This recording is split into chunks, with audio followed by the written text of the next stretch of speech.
Good morning, Morai Rabotai, Bruchim Habayim. We are continuing on Masechet Rosh Hashanah, and we are on Daf Chaf Bet, Amud Aleph, starting with Simana Tava, the second parak of the Masechta, which really runs right conveniently into the last topic of Edut HaChodesh that we discussed. It's really unclear why we even have like a parak in between them. Really, it's the continuation of the last words of the Gemara and the last piece of Perek Aleph about Kiddush HaChodesh. Today's Amud is being learned as a Zechut Refuah Shelema for Rachel Simcha Bat Nahid, Daniel Moshe Ben Farangis Avraham. That should both have Refuah Shelema, Binyamin Bat Rina, Kela Bat Nazi, Sigalit Bat Yafa, Levi HaLevi Ben Leah, and Malka Hana Bat Salcha Sipora, should all have Be'ezrat Hashem Refuah Shelema. Amen. His was also dedicated Le'ilui Nishmat Harav Ezra David Ben Naftali HaLevi, Ezra Neuberger, Neshama Shel Davar Aliyah, and also Shahin Esther Bat Yehuda, that her Neshama Shel Davar Aliyah Be'ezrat Hashem. Amen. This month's learning of the community has been graciously dedicated by Shei family, should be an ultimate zchut for the mishpacha. Amen. Okay.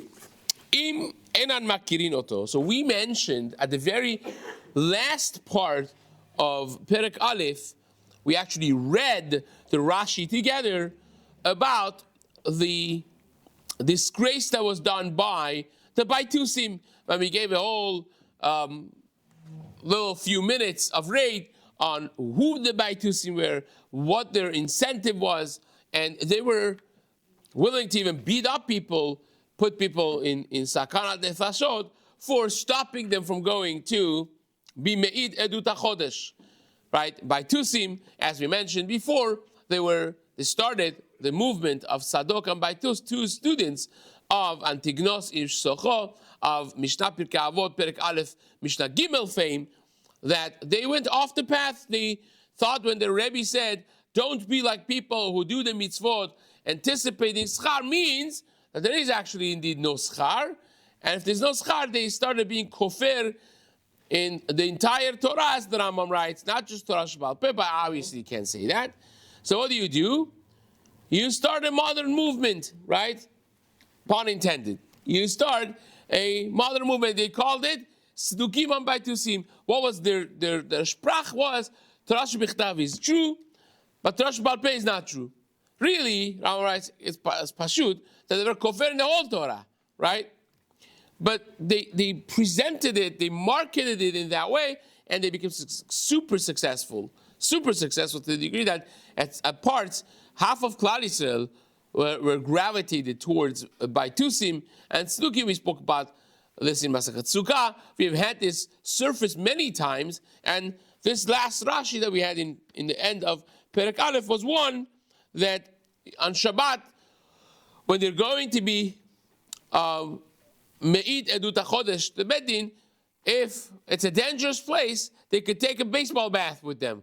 Says Rashi, what's the danger? We're not talking about some lion or some wolf. We're talking about Baitusim. They will hide on the way to see if there are any potential Edim coming. They would bother them, they would beat them up, and so on. And if you need to beat them back up, he'll take the baseball bat. That's the Rashi over here. Now, the reason I'm going to quick Chazara is because we're just going to have this come up in a story of the Gemara momentarily. We spoke about this before, how the history of Kiddush HaChodesh had a beginning and then it had after. So the beginning we have studied. The after is going to be in this Mishnah. Says the Mishnah, Im einan makirin oto, mishalachin imo acher. So we mentioned before that at some point we stopped being able to trust what our eyes see, right? Anything, they used to have the torches on the mountain, and the Tzdukim Baitusim started doing it, so we changed the system, and it was not just that they forged the signaling of the fire, but they would also forge the personalities of Edut HaChodesh, as we'll see in just a moment. So therefore, when Joe Shmo comes to Beis Din, and the Beis Din doesn't know the Joe Shmo, you have to send somebody that knows him and knows the Bet Din, right? So if you have somebody that's well known and that guy knows this guy, so they go together, now the Bet Din knows that this fellow is actually not a pawn, is not a paid agent by the Baitusim, but rather it is a legitimate ed of Kiddush HaChodesh. So im enan makirin oto, if they don't know him, then meshalachin imo acher lehaido. They send another guy, it seems like, the Mishnah is saying, to testify on him. So he's testifying on the new moon, and this guy is testifying on him that he's legit, right? So says the Mishnah Barishonai umekabelin edut hachodesh mikol adam. Originally, the Bet Din had no reason to, the guy came, he stopped his Shabbat, he stopped his life to come. No incentive, really, right? So if he's coming, we'll believe him, right? If he looks frum and he acts frum, then he's frum, right? That's how it was. Until they realized it's not so simple. Once Chazal took a wind of the fact that Baitusim were actually deliberately messing with the system, and they were willing to spend thousands of dollars on messing the system up, then they instituted that we don't even accept everyone, we only accept people who we know. Okay? Says the Gemara, before we even get into this whole story, we have to understand how the Mishnah makes any sense. How many edim do we need for anything serious? 2. Al pi shnayim edim, or al pi shlosha edim yakum davar. Right? Yumat hamet. Lo yumat al pi ed echad. You can't do anything serious based on one witness, right? There are certain things that you could rely. Ed echad neman beisurim. Right? If one from Jew tells you that this food is yashan, is kasher, you can rely on him, right? Otherwise, you don't know. If that's technically speaking, right? Those things we have, but anything that needs establishment of a halachic status, you need 2 edim. So if this guy, you want to know him, you don't want to know him. If you don't know him and you want to be trusting the testimony of the witness, you have to have 2 edim. But what was the language of the Mishnah? Meshalechin acher. You send another guy, seems like. Which means a single person. How can a single person testify on this witness? That's the initial question of the Gemara. My acher. What does it mean, acher? So the Gemara says, chad means one. V'chad mi meheman. One person. Since when one person is believed to testify that this other guy is good. V'atanya, we learned in a Braita, Ma'aseh shba'u be'edav imo leha'id. They came, and his edim came with him, right? So you see, the ed came, and he needed 2 edim for himself, right? Who is the witness of the Kiddush HaChodesh? Ve'edav are the people who know him. So the Braita seems to say you need 2 people. The Mishnah seems to say you need 1 person. Which one is it? Is 1 person ne'eman? Or do you need like a regular edut al pi shnayim edim? So says the Gemara, Amar Papa, my acher zug acher. Acher of our Mishnah doesn't mean a person, it means a group. You need the group of the witnesses, the testimony of Edut HaChodesh is coming, and you need another group to testify on them. That's what it means. When you say acher, means another group, not another person. Another zug, another pair. You have the pair of edim for Kiddush HaChodesh, and you have another pair, hence the language acher, another pair to testify on them. Says the Gemara,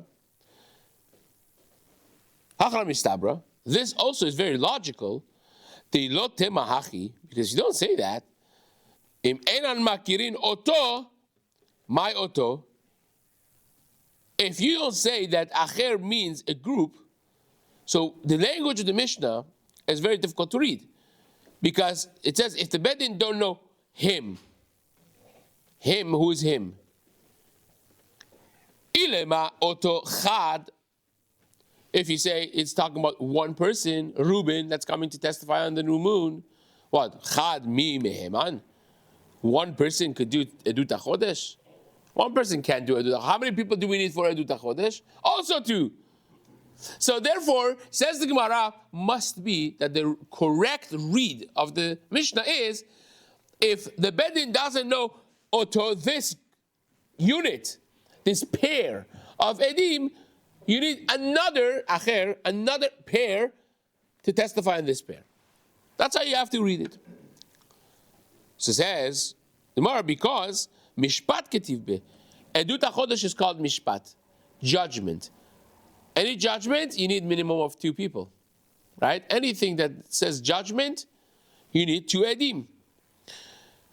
And amay oto azug. So therefore, when we say the bedin doesn't know him, it means it referring to the group of edim that's coming to testify on the Edut HaChodesh.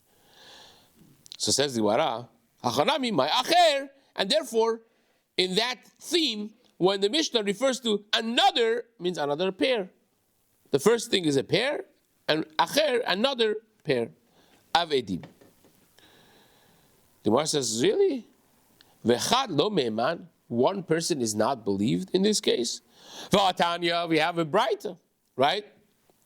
This is a real roller coaster.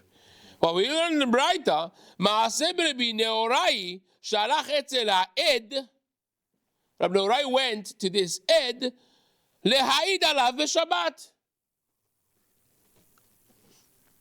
to testify on this guy on Shabbat, in Usha, in the city of Usha. Amri, they said, no, Rabbi Neorai, Sad acharin hava ba'adeh. Rabbi Neorai went, because when we say Rabbi Neorai, it's like saying Chacham Obadia went to do this. Does it mean that he went alone? No. He's the known person. So obviously he had another person with him also to testify on this guy, but he's the one that's known, so that's the one that we mentioned. So he had Sada Acharina Avabadi. He had another witness with him to testify on this guy. The reason that we didn't mention the other guy is because he's like saying Chacham Obadia and Joshua. Nobody has heard this name ever before, right? So you're not going to say that. Say Chacham Obadia went to do it. Rabbi Yashiv went to this place, right? Obviously, he had a whole entourage of people coming with him, but he's the known one. He's the mechubad, and they're not nowhere close, so you don't mention their names together. That's how it's. But obviously, if he went to testify, obviously he took another person with him, right? Says the Gemara, Rav Ashi Amar, Rav Ashi said a different answer. Rav Neorai Sada Acharina Ava Beusha. Says no, Rav Neorai actually went alone. But he knew, imagine if Reuben, he's going to testify on Reuben, right? So he knows already that Shimon in that city, Usha itself, Shimon already knows Reuben. They just need another person. I also know Reuben, so I'm going to go, said Rav Neorai, and I'm going to be mistaref together with the other guy that already lives in Usha, Shimon, and both of us are going to testify on Reuben. That's what he means. He went to be combined with this guy. So it says, okay, but what's the chiddush now? Why do you have to even say it? He says, no.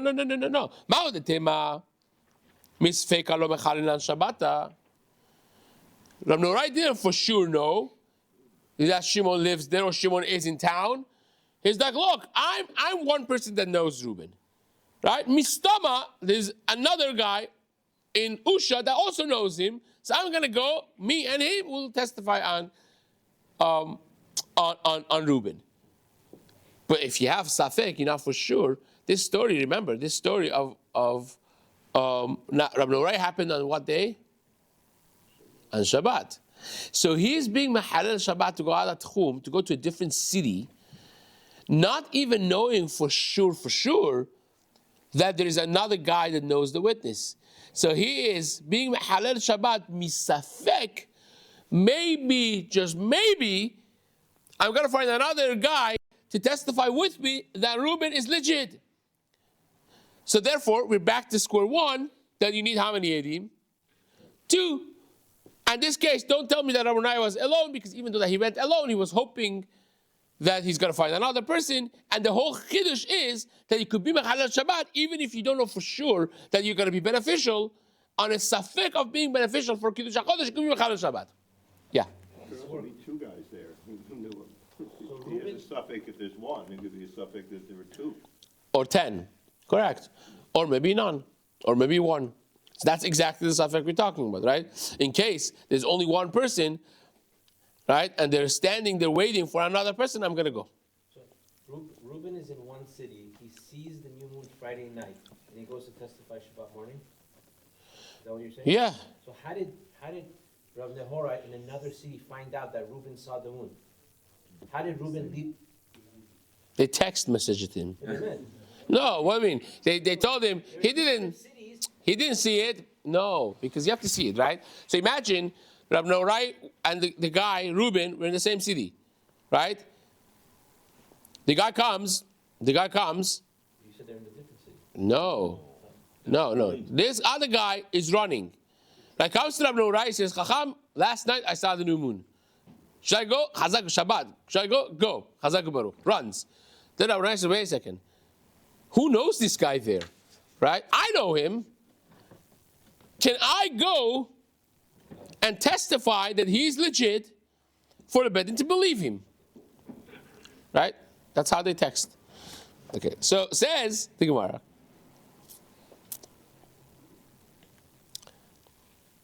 The Kamash Balan, that's the Chiddush, that you could go even not knowing for sure that you're going to be beneficial. Kiyata Ula, when Ula came, Amar Kadesho le'yarcha b'ma'arava. Again, Ula is one figure famous that came from Eretz Yisrael to Bavel. And he says, Kadesho le'yarcha b'ma'arava. He testified that in Eretz Yisrael, they already were Mekadesh the month, right? So, how many people is he? 1. So Amar Rav Kana lo mibaya Ula the Gavra Rabahu de Meheman says Ula is different. Ula is a Rosh Hashiva. He's a Talmid Chacham. Everyone knows Ula. He's not going to lie. Everyone knows him, right? He's a Gavra Rabahu. And Afilu says Rav Kana, it's not just Ula who is believed. Even a regular Joe from the street would be believed. Afilu inish dalma, regular person, nami meheman. Will be why? Why in the world would you believe a guy from the street? So you ready for this? This is a concept in Hilchot Edut, which is becomes a halachic concept based on the next line of the Gemara. My tama, because here are the magic words. Kol milta da'avida le'igluye lo meshakri ba'inshi. Anything that is in 2 seconds is going to be revealed to everyone. No one risks lying about it. You come and you say something, and 5 minutes later, the whole world is going to know that you lied. You're not going to lie, right? Here's the same thing. Everyone is going to know what they did in Ma'arava. They don't know it now. Don't know it tomorrow. So this guy is going to lose credibility in the eyes of the entire community if he does this, and therefore he will be believed, right? So this, as we mentioned, it's a halachic concept. Like when we want to rely on a goy for tasting things. You have this in Masechet Chalav coming up, in Taravot coming up. And the question is, he doesn't know it now, but the moment that we start eating from it, right, we will know if he lied, that there is taste, there's no taste, right? Back in the day that they would actually rely on a kfela, on a chef, tasting things and telling you if he has taste, doesn't have taste. You're going to have it, and you're going to realize it, and then he's going to lose his job, right? All you need is Jews in the mikveh talking about it one day, and that's it. The guy is out of job, right? So he's never going to lie about that. So therefore, kol milta de'avida leigluye lo meshakri bo inshi. We could rely on that as a halachic concept. Say we believe you now, even though that we have no reason to believe you more than a regular person on the street, because we know you are an upstanding person, and tomorrow this is going to be known. We're not going to be living based on your word. Right now we will, but tomorrow everyone will know for themselves. And if it turns out that you lied, then you will lose your credibility in the community, and therefore you will never risk lying in that scenario. People will lie only when they hope that they will never be caught. If they know that tomorrow everyone is going to know and I'm going to be caught, they're never going to lie. So it says the Gemara, Tarnami Achi, we also learned this in Braita, Ba'echad besof ha'olam. One guy comes, besof ha'olam, ve'amar, kiddushu bo bedin et hachodesh ne'eman. If he says, I was there, and bedin was mekadesh techodesh, he's ne'eman. Why? Because tomorrow you're going to know. Like sooner or later, you're going to figure out what actually happened. Right? Lo mi piv anu chayin, in language of the Gemara. We're not living based on his word. Now we are, but tomorrow we're not. 5 days from now we're not. And therefore, he will never jeopardize his stand in the community for a benefit, a momentary benefit right now. Fine. Now we have to come back to this. When we study what the Baitusim did, we have to come back to this again. So let's first learn what the Baitusim actually did. Says the Gemara. The Mishnah said, originally, they would accept Edut HaChodesh from just about anyone, right? Once the Baitusim messed up, they're like, no, we have to have a proof who this guy is. Okay? Tanu Rabbanan, we learned, what did they do? What did they do the Baitusim already? So listen to this story. Pam achat, dikshu Baitusim lahatot et hachachamim. One time the Baitusim wanted to mess up the system of Kiddush HaChodesh of that month. So what they did was, there are always people available for hire, right? Now there are people, always you can find people who for a few $100, they would do anything, right? So they found some of those people. Like this is already in Tanakh, you see this, when Izebel wanted to give a gift to her husband. She sees the husband is very sad, and turns out that he wanted the vineyard that was next to his palace, and the owner would not. Naval was the Navat was Israeli was the owner, and he said, "I'm not selling. This is my life. This is my thing." And he was sad. She's like, "No problem. I'll take care of this." She hired 2 witnesses that would easily say sheker, and they said sheker, and they killed this guy, right? So he's dead. His owner left, the king takes it, says, here it is, yours, right? That's the actual story that happened between Izebel and Achav, her husband. Like Izebel was much worse of a rasha than that of her husband. She actually was the engine running the wicked malchut of Achav. She's the one that, even after the impressive standoff on Har Carmel, right, which is depicted in Berachim Aleph, Perek Yutet, the day after, that day, when people were so clear about HaKadosh Baruch Hu, Hashem Hu Elokim is what they said, and they shechted the 400 Nevi'ei Baal, they killed all of her Nevi'im, false prophets, she sends a message to Eliyahu Navi, says, Machar asim et nafshecha tachat nefesh achad mehem. He says, I'm going to kill you tomorrow. Right? Unimpressed, unfazed. That's Izevil. Right? Not time for stories now, because the Gemara has its own story. So, it says, the Baitisi found people for hire, and they paid them to go testify in front of the Bedin that they saw the moon, the new moon. No moon, no new moon. Nothing was visible. They just did this to mess with the Chachamim. So, Sachru Sheni B'nei Adam, Bedalet Meod Zuz. 400 Zuz. 400. Why 400? Well, we have to get back to this 400 business, right? 400 Zuz. Echad Mishelanu, V'echad Mishelayim. Happened to be, one of them was a tzaddik, was one of the frum people, actually frum people, and the other guy was a Baitusi, right? They put this secret message in a secret society, like, who wants 400 Zuz? And one of them ended up being actually a frum guy from Panovich, right? So he's coming there, and they go in front of the Bedin to testify. Listen to this.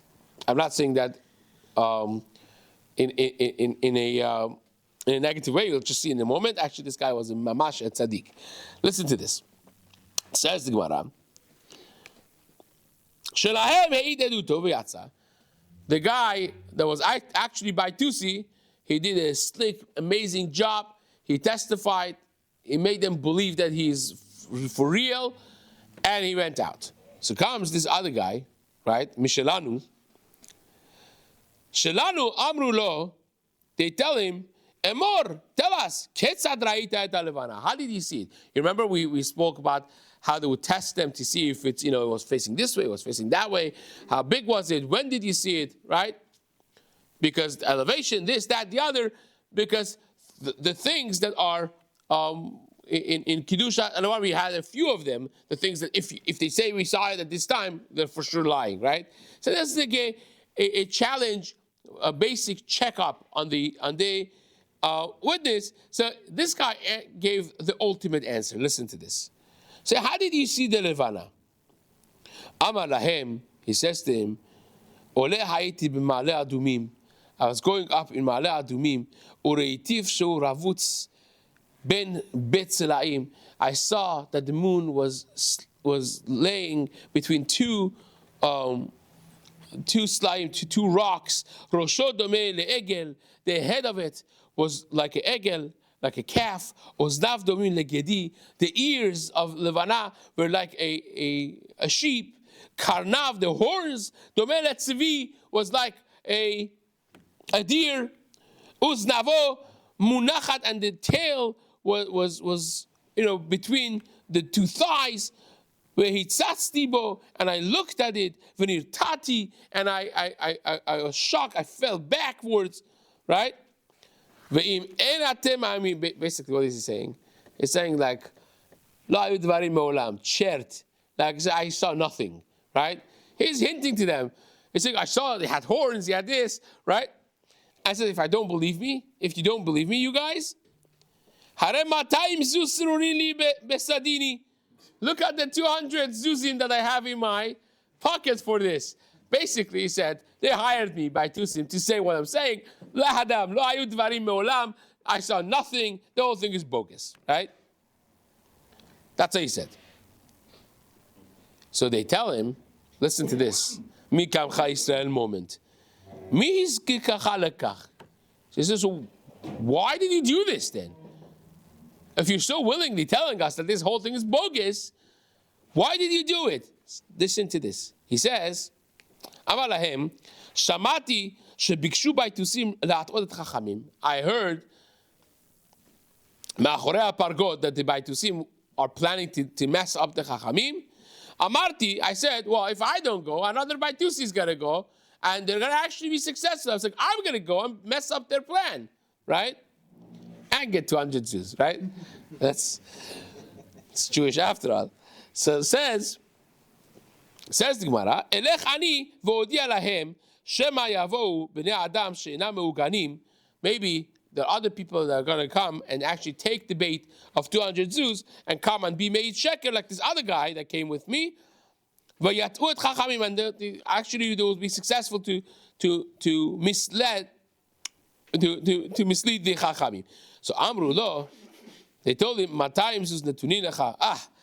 You could keep the Matayim zuz that they gave you.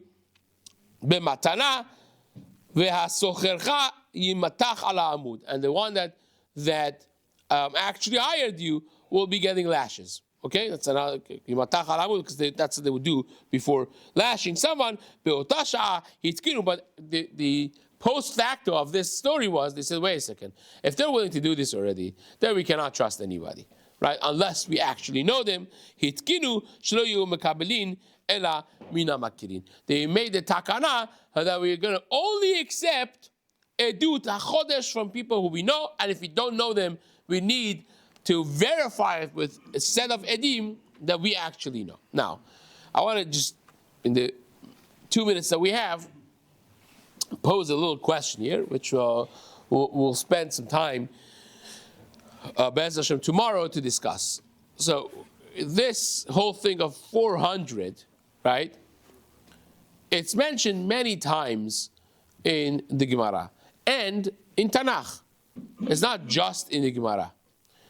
So you have the 400 over here that they gave, right? The Gemara, famous Gemara in Masechet Shabbat, Lamed Aleph, the Gemara says Hillel was such a humble person; he would never get angry. These two guys made a bet. Who's going to make Hillel angry? And how much was the bet? 400 Jews, right? You got to discuss all these stories maybe tomorrow, right? The Gemara Masechet Brachot Daf Chaf, right? Rabbi Barava saw this woman that was pritzuit, and he acted upon it. And how much was the fine? How much was the payment? 400 Jews, right? The famous story of in Rapreda, he used to teach his student that didn't have a sharp grasp. How many times? 400 times. But Hashem wanted to give him schar of longevity. How many years? 400 years, right? Of longevity. And it goes on and on. This story of 400 in Shas will mention a whole lot more of this. Be'ezrat Hashem tomorrow, and obviously you have this in Tanakh as well, right? We have it when Avraham Avinu wants to buy Me'arat HaMachpelah. What's the price? 400 shekel kesef over lasocher, right? When Esav is coming to kill Yaakov, back after 20 years, 400 ish imo, right? This is all over the place. All over the place. What is we know what number 7 is, right? We talk about number 7. We talk about number 10. Maybe we talk about number 4 even. But what's 400? Is it to be taken literally? And why is it that 400 is all over the place? I mean, you probably never thought about this because you don't put them together like this. But once you go through Tanakh and Shas, you know, wait a second. Everything is 400. So what is this 400 business is something amazing and fascinating, which Be'ezrat Hashem we will discuss tomorrow morning.